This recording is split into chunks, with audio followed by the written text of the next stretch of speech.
Pada kali ini, kami dari kelompok 6 melaksanakan praktikum viskositas non-Newtonian.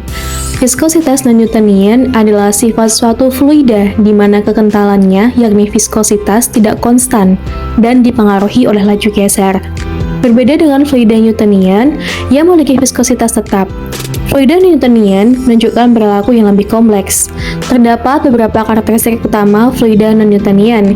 Yang pertama yakni viskositas berubah bergantung pada gaya yang diberikan. Yang kedua, tidak mengikuti hukum viskositas Newton, yakni hubungan antara tegangan geser dan juga laju geser tidak linear. Perlengkapan praktikum, sandal khusus lab steril, handscoon, masker, jas laboratorium, serta nemtek. Alat dan bahan yang digunakan suspensi kotrimoxazole, CMCNA, serta Aquades. Cara kerja alat ini secara umum adalah dengan mengukur viskositas cairan dengan cara mengukur waktu yang dibutuhkan silinder bagian dalam untuk melakukan sejumlah putaran tertentu. Viskometer secara umum bekerja dengan memutar rotor secara terus-menerus dengan kecepatan yang telah ditentukan. Bagian dari viskositas romer, winding spool dan pengait, revolvulation counter,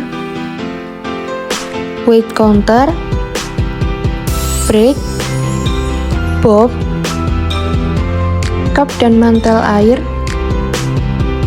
anak timbangan, serta beaker glass.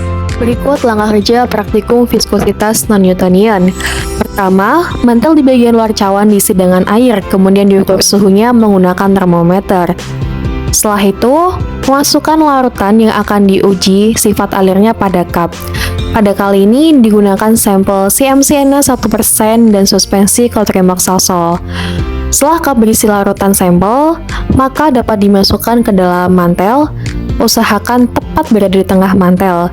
Kemudian, mantel dimasukkan ke dalam rotor atau bob. Lakukan secara perlahan dan usahakan larutan berada pada leher rotor. Biarkan sebentar sehingga terjadi kesetimbangan suhu. Setelah itu, kita dapat mengambil anak timbangan sebagai beban. Letakkan anak timbangan pada wadah beban.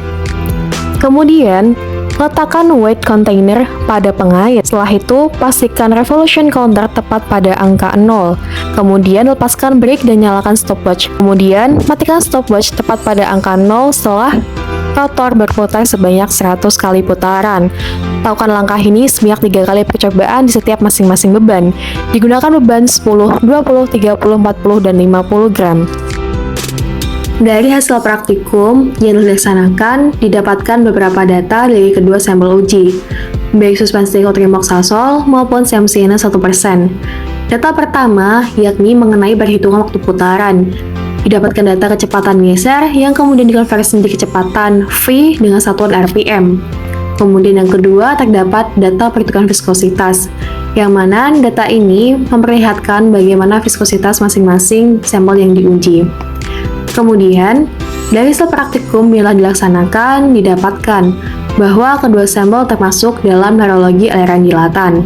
Hal tersebut dikarenakan viskositasnya semakin meningkat seiring dengan meningkatnya kecepatan geser dan beban yang diberikan. Akan tetapi, secara teoritis, kedua sampel termasuk aliran plastis, karena keduanya termasuk dalam suspensi yang terflokulasi.